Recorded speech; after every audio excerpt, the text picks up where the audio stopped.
vous avez un rapport du gouvernement, cher Raphaël. Le gouvernement prend une mesure contre des partis politiques.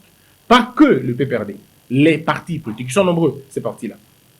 Et donc, le gouvernement prend une mesure en suspendant les activités de ces partis. C'est tout à fait logique que les partis qui ont été suspendus par le gouvernement ne puissent pas diffuser leurs activités dans le média.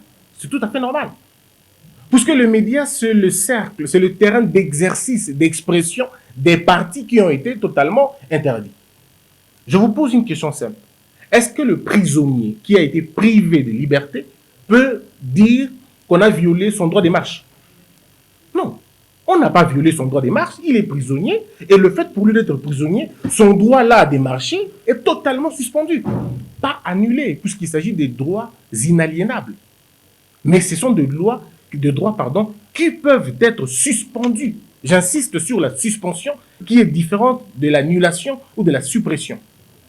Et cette mesure, encore une fois, elle est conservatoire.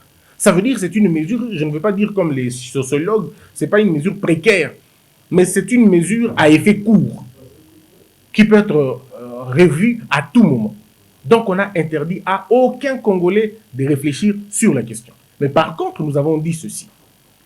Le média qui va donner la parole, encore une fois une nuance importante, qui va donner la parole à ce parti-là, ce média va être sanctionné. Mais une nuance est celle-là. Le cadre de ces partis-là peuvent être invités dans les médias, mais pas pour parler de leur parti politique, puisque ce parti-là est suspendu.